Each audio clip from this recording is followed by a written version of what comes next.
Saya nampak seolah-olah saudara Rafizi ni dia cari jalan keluar. Dan dia sendiri pun secara, saya tak tahulah dia sengaja cakap ke ataupun dia terlepas cakap ke, dia tak berfikir sebelum cakap ke. Dia sendiri mengatakan bahawa kalau dia kalah, dia akan meninggalkan jawatan di dalam kabinet. Malah dia mengugut pula. Kalau dalam UMNO ni dah kena tindakan disiplin dah.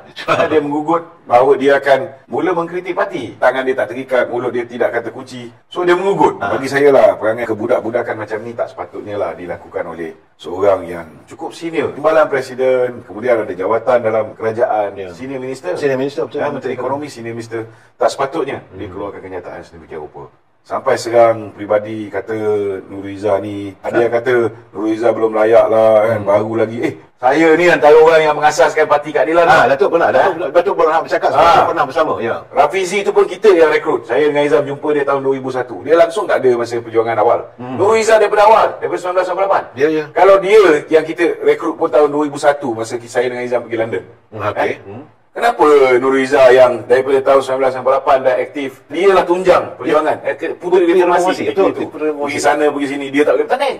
Dan selaku incumbent, Nuriza naik presiden je, nak cabar dia sebagai timbalan. Kalau dia ada track record yang cantik, dia tak perlu bimbang. Tapi bila dah 200 cabang yang mencalonkan Nuriza, tentu ada sesuatu.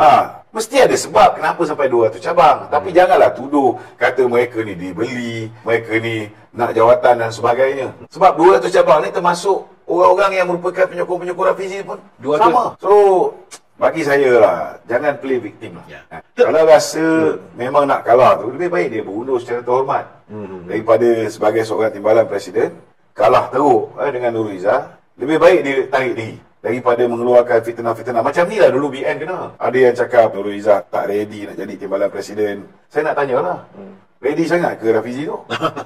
Saya duduk dalam media perpaduan. Kita tahu betapa peningnya kita nak menjawab. Bagi saya lah, antara dua tokoh ni, kalau nak dikira dengan serangan, mula-mula saya tak nak bising. Kita pun selama hari ni pun memang kita tahu sangatlah Rafizi ni. Saya berdebat dengan dia masa GST pun kita tahu level of knowledge dia begitu rendah. Bila kita cakap tentang GST, dia kata kalau dah kena cukai jualan, takkan kena cukai perkhidmatan. Maknanya zero knowledge pasal GST ni. Tapi disebabkan dia bekas accountant, dia boleh meyakinkan orang dengan cukup convincing. Orang tak ada ilmu boleh lah kan? Tapi hakikat dan realiti dia, banyak benda dia tak tahu. Itu sebab formula-formula yang dia keluarkan semua akhirnya menyusahkan kita. So kalau nak dikira dari segi liability, dia lebih liability. Lebih mudah nak jawab kenapa Presiden bapa timbalan Presiden anak. Lebih mudah nak jawab daripada nak menjawab kenapa formula-formula yang dia keluarkan ni tak menjadi. Kenapa nak turunkan harga minyak dulu? Beria nak turunkan harga minyak. Kita belum lupa benda ni. Tapi pasal kita menghormati, dah duduk dalam satu pasukan, kita sabar je lah. Orang cakap macam mana pun kita jawab. Tapi melampau di dalam grup-grup WhatsApp yang dalam tu ada geng bersatu,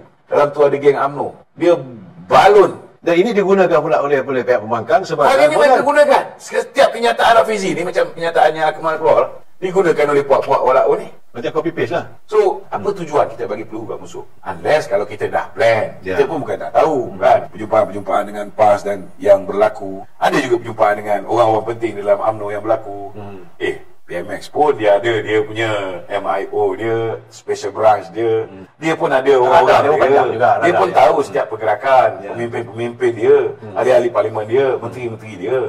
Bukan dia ni bertindak membabi buta. Ada sebab-sebab tertentu yang menyebabkan mungkin keraguan kepada kesetiaan, yang menyebabkan mungkin kesangsian sama ada orang ni betul-betul dengan kita ataupun tidak. Itu hak Perdana Menteri.